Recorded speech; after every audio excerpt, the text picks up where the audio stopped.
Welcome. I'd like to welcome you on behalf of the Canadian Research Data Centre Network to the Emerging Scholars webinar. I will start by acknowledging that McMaster University, the host institution for CRDCN, is located on the traditional territories of the Mississauga and Haudenosaunee nations and within the lands protected by the Dish with One Spoon Wampum Agreement. We begin this session by giving honor and thanks to the Haudenosaunee and Anishinaabe nations and to recognize our responsibility as guests to respect and honor the intimate relationship Indigenous peoples have to this land. We have 9 emerging scholars with us today to share about their research and their pathway to doing work in the research data centers. We kindly ask that you keep your camera off during the presentations. If you have any questions, you can put them in the chat or ask them following the presentation. Timing will be tight, but hopefully we'll have a moment for questions after each presentation. Where possible, presenters have enabled captions in French for English presentations and in English for French presentations. And I will pass it over to Grant briefly to welcome us in French. Bonjour tout le monde. Je veux vous souhaiter bienvenue au part du Réseau canadien des centres de données de recherche à notre webinaire pour les chercheuses et chercheurs de la relève. Je vous remercie tous pour vos participations, les présentateurs quand même que les participants dans l'auditoire. Je suis ici pour faire la traduction pour les questions si on a besoin. Alors, back to you, Tess. Okay, great. Thank you. And I will hand things off to our first presenter. So I think it's me, right? So I'll share my presentation.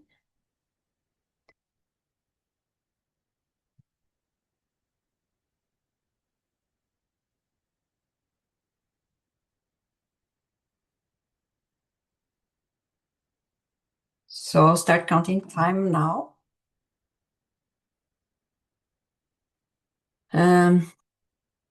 So good morning, everyone.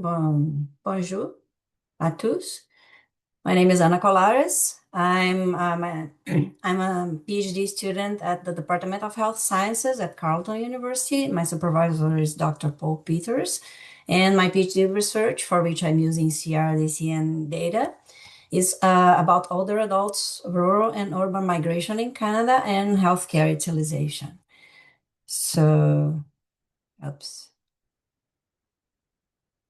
So we are part of the Spatial Determinants of Health Lab, and I'm doing my research through the CRDC, the Research Data Center of Carleton University.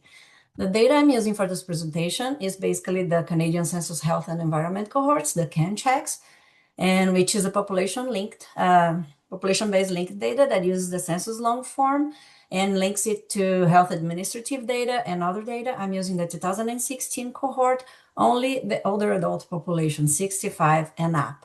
My data is organized like that. I have the census 2016. I'm connecting it to health administrative data like the discharge abstract database and the NACRS, the National Ambulatory Care Report System, and also to annual postal codes, which are text-based, and also to 2 indexes of remoteness. One provided by Statistics Canada, the other we are building in our lab and is based on the concentration of emergency departments and for each area of Canada, especially dissemination areas. And the span of time that this research goes through is basically from 2014 to 2020.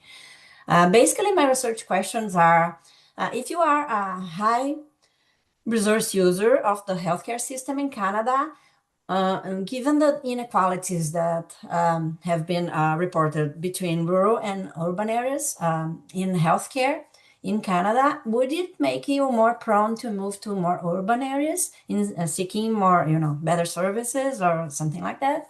And the other question is, if you move to a more urban area and if you are a high user of the health system in Canada, if you are on a high resource rich area, would that affect outcomes for you, like chances of moving to a nursing home, mortality, healthcare utilization, and things like that? So basically, I have 2 main variables that I'm building with this data. One is the direction of your relocation. So I'm connecting an index of remoteness either the Statistics Canada one or the one based on the concentration of emergency departments, to historical postal codes from 2016 to 2020. So I measured changes in postal codes as changes of address. And I used this index to see if you moved. When you move, if you move to a place of more urbanized, the same level of urbanization or more remote area. And my other variable is the high health system resource users, which is based in data from DAD and NACRS. And they cover a life, like a time span of 2014 to 2019, because it's based on have you used the system at least twice in an interval of 3 years. So having built this data, I will show quickly some results. You can see first, this is the descriptive data. This has been vetted already, that high users for this population of older adults is less than 1% of the population. But you have a higher percentage on rural areas. So if you think of high resource users, they are compatible with the literature that studies this type of users of health system. They are usually older. They have a greater tendency to rent rather than owning their houses than non-high users. And they also have a greater tendency of living on their own and on with their family members. So looking at the results now, they do move more. This is the number of times they move. The dark blue one is no move. So high health resource users do move more. And they do move more towards more urban areas, which is the light blue bar you can see there. So doing a survival analysis, I controlled for, sex, being a renter, age, family composition, income, a lot of stuff, and the hazard ratio of moving towards a less remote area of Canada, if you are a high resource user, is greater, more than twice each year. And if I split this using multinomial analysis, if I split these results, I do see that I confirm this result. You have a greater tendency to move within the same level of remoteness if you are a renter, but overall you move more towards higher levels of remoteness. That's it. Thank you. I'd like to thank the CRDCN for the opportunity of presenting this research. And if there is any questions, if there is time for questions, I'm open.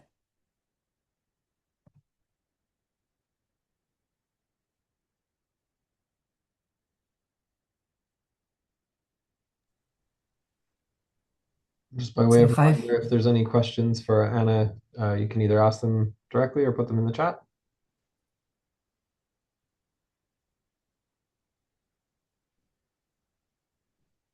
Okay, thank you for the accolades. I'm going to Hey, thank mute you, Anna. myself and leave space for the next presenter. Absolutely. Okay.